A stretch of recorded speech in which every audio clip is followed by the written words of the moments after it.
ছোটবেলায় দাদি নানিদের কাছে আমরা সকলেই ভূতের নানা গল্প শুনে বড় হয়েছি। সেই থেকে ভূত বা ভুতুড়ে বাড়ি সম্পর্কে শুনেছি হাজারো গল্প।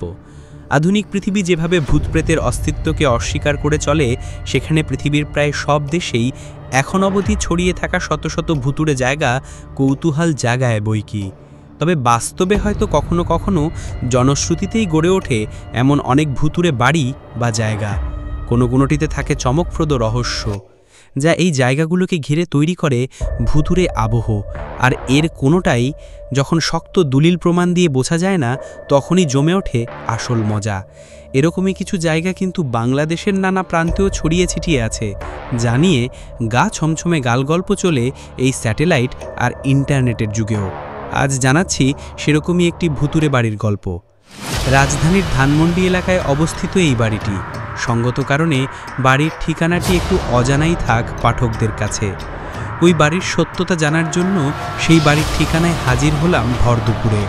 বাড়িটি আগে থেকেই চিনতাম, তাই খুঁজে পেতে খুব বেশি ঝামেলা পোহাতে হয়নি।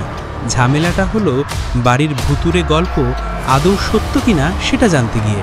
বাড়ির পাশের চায়ের দোকানের মামা থেকে শুরু করে বাড়ির দারোয়ানের প্রতিটি কথাই ছিল রহস্য। তাদের কথা শুনে প্রসঙ্গ এড়িয়ে যাওয়ার কৌশলে আজ করতে পেরেছি ঘটনা সত্য। বাড়ির ভাড়াটিয়ার আত্মহত্যা। এই বাড়িতে ভাড়া থাকা প্রায় সব ভাড়াটিয়াই বিভিন্ন অদ্ভুত বা ভুতুড়ে কাণ্ড কারখানার সম্মুখীন হন। অনেক সময় গভীর রাতে রাত 1-2টার দিকে বাড়িটির ফ্ল্যাটের বারান্দায় রাখা দোলনায় কাউকে দুলতে দেখা যায়। ঘটনাটি দেখেছেন এমন লোকের সংখ্যা নেহায়েত কম নয়। এছাড়াও বাড়ির রুমে অনেক সময় নাকি গভীর রাতে কারা হইচই করে, কিন্তু তৎক্ষণাৎ রুমে গেলেও কাউকে দেখা যায় না। বাড়িটিকে ঘিরে লোকমনে কৌতূহলের কোনো শেষ নেই। শোনা যায় উক্ত বাড়িতে ভাড়া থাকতো যে ভাড়াটিয়া, তার ছোট মেয়ে প্রায় 11 বছর আগে গলায় ফাঁস দিয়ে নিজ ঘরে মারা যায়। মেয়েটি মানসিকভাবে অসুস্থ ছিল। এই আত্মহত্যার পর থেকেই এমন অদ্ভুতুরে কার্যকলাপ শুরু হয়। অমাবস্যায় কালো কুকুর। প্রতি অমাবস্যায় রাত 12টা থেকে 3টা পর্যন্ত একদল কুকুর দল বেঁধে বাসার সামনের রাস্তায় চক্কর দেয়। অনেকেই সেই কুকুরের দলকে দেখতে পেয়েছেন।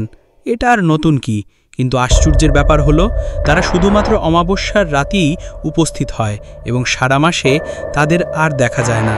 কয়েক যুবক মিলে একবার রাত করে তাদের দেখার জন্য প্রস্তুতি নেয়।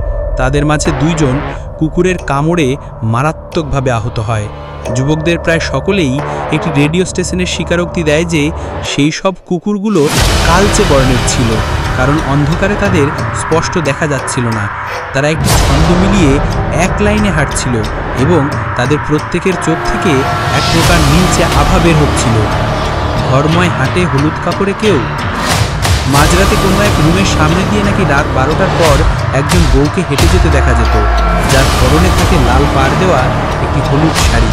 সে কোথা থেকে আসে এবং কোথায় যায় তা আজ পর্যন্ত কোনো ভাড়াটিয়াই শনাক্ত করতে পারেনি। অনেক ভাড়াটিয়াই নাকি বউটিকে দেখেছে। মেঝেতে জমে রক্ত লাল পানি। বেশ অবাক হয়েছি শুনে যে ওই ফ্ল্যাটের ফ্লোরে পানি জমত, তাও শুধু পানি হলে এক কথা ছিল। যে পানি জমত সেগুলো ছিল রক্ত রঙের পানি। ফ্ল্যাটের মালিকপক্ষ অনেকবার মেঝে ঠিকঠাক করে দিলেও বন্ধ হতো না সেই পানি জমা। শুধু মেঝেতে পানি জমার সমস্যাই নয়, ছিল বিদ্যুৎ বিভ্রাটের সমস্যাও। এতক্ষণ যে বাড়ি নিয়ে এত গল্প হলো, সেই বাড়ির প্রতিটি ফ্ল্যাটে কিন্তু এমন ঘটনা ঘটে না, ঘটছে শুধুমাত্র একটি ফ্ল্যাটকে ঘিরে।